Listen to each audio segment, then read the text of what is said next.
শুভ সকাল বন্ধুরা, টুনির বাসা চ্যানেলে তোমাদের সবাইকে স্বাগত। তোমরা জানো তো আমার জীবনধারা চ্যানেলটা যে নাম ছিল সেটা পাল্টে আমি টুনির বাসা চ্যানেল নাম রেখেছি। টুনি কিন্তু আমার নাম কিন্তু টুনি, তাই আমার চ্যানেলের নাম রাখলাম টুনির বাসা। আর এটা আজকে হচ্ছে রবিবার, আজকে হচ্ছে গুরু পূর্ণিমা, জানো তো সেটা? তোমাদের সকলকে জানাই গুরু পূর্ণিমার শুভেচ্ছা। তোমাদের দিনটাও ভালো কাটুক। আজকে সবাই তো নিশ্চয়ই যে যার বাড়িতে পুজো আর্চা করবে, আমিও করব। সেই জন্য তো সকালবেলায় তাড়াতাড়ি করে রান্নাঘরে চলে এসে সকালের টিফিন খাওয়াটা কমপ্লিট করলাম। এই দেখো, একটা তরকারি করেছি আর পরোটা করেছি, আর ওগুলো হচ্ছে কুমড়ো ফুলের বড়া। ওই বড়াগুলো ভেজেছি।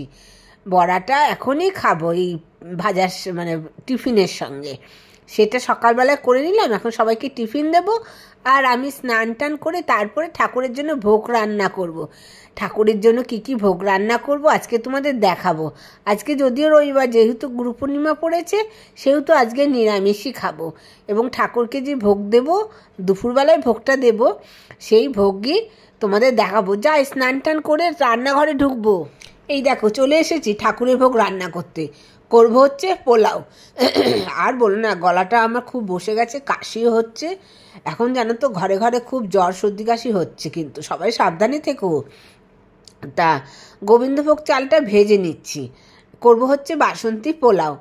এই কাজু কিশমিশ দেবো, একটু হলুদ দেব, ঘি দেব। আর এদিকে সকালে সব বাসন টাসন সব মেজে নিয়েছি, তাই দেখালাম আর কি। এই দেখো পোলাওটা আমার হয়ে এসেছে। হলুদে যে কাজু কিশমিশও দিয়েছি। এরপরে পনিরও করব। এই দেখো পনিরও কেটে নিয়েছি, পনিরটাও করব। কেউ তো নিরামিষই পনির, একটু টমেটো আর আদা, টমেটো আর আদাই দেব, আর কাঁচা লঙ্কা দিয়েই করব।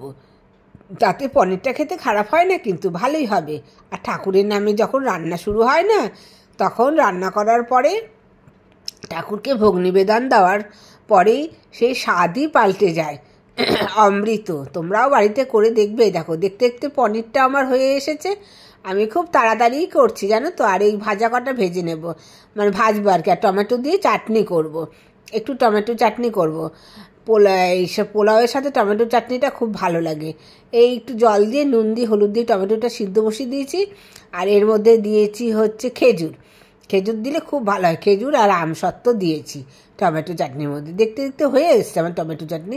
এবার পরপর ভাজাগুলো ভেজে নেব। ভাজতে আর কতক্ষণ, একটু ডোবা তেলে, ছাকা তেলে ভেজে নিচ্ছি। এগুলো জানো তো আমার ঠাকুরের সব বাসনপত্র। এই জন্য সকালবেলা আগে টিফিন রান্না করে নিয়েছি, তারপরে ঠাকুরের বাসনপত্র, এই যে কড়াইটা সব ঠাকুরের লবণও আলাদা। সেই জন্য আমার একটু দেরি হয়ে গেল করতে, জানো তো। না তো আমি ঠাকুরকে 12টার মধ্যে ভোগ দিয়ে দিই। এখন প্রায় 1টা বেজে আসছে বলতে গেলে, একটু দেরি হয়ে গেল। এই তো করা হয়ে গেলেই ভোগ দিতে আর কতক্ষণ। দেখো এই দেখো ঠাকুরের এখন ভোগের বাটাটা সাজিয়ে নিচ্ছি, দেখতে পাচ্ছ। বাসন্তী পোলাও দিলাম, আর একটা পটল ভাজা দিচ্ছি। আস্তে আস্তে করে সব সুন্দরভাবে একটু সাজিয়ে দেব। তারপরে বেগুন ভাজা দিচ্ছি। না, এই ভাতের সাথে লাগিয়ে দিই, তাহলে ওই সামনের দিকটা অনেকটা জায়গা থাকবে। বাটিতে করে তো আবার পনিরটা দিতে হবে, পনিরের বাটিটা একটু বড়। আর ওদিকে আলু ভাজা দিয়ে দিলাম। আর এটা হচ্ছে চাটনি, আর দিচ্ছি পনির, এটা হচ্ছে পনির। আর দেব হচ্ছে সন্দেশ, এটা হচ্ছে সন্দেশ আর মিষ্টি আর কি। আর দেব হচ্ছে ফল, আম কেটেছি, আমও ঠাকুরকে নিবেদন করব। একটু জায়গা করে নিলাম আমের থালাটা দেওয়ার জন্য। এই যে ঠাকুরকে একটু ফলও নিবেদন দিলাম। এখন সোজা সাজানো অবশ্য হয়ে গেছে। তুলসী পাতা দিয়ে দেবো। ভোগ সাজানোর পরে সবসময় তুলসী পাতা দিতে হয়। তুলসী পাতা দেওয়া মানেই ঠাকুরের ভোগে পরিণত হওয়া, জানো তো সেটা।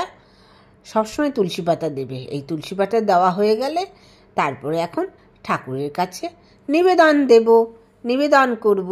এই যে নিয়ে চলে এসেছি, ঠাকুরের কাছে নিবেদন করছি।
ব্লগটা বেশি বাড়াবো না। তোমরা সবাই ভোগ দর্শন করো। ভোগ দর্শনে অনেক দোষ কাটে। মন্দিরে গেলেও সবসময় ভোগ দর্শনটা করা চেষ্টা করবে। ব্লগটা ভালো লাগলে কমেন্ট করবে। সবাই ভালো থাকো, সুস্থ থাকো।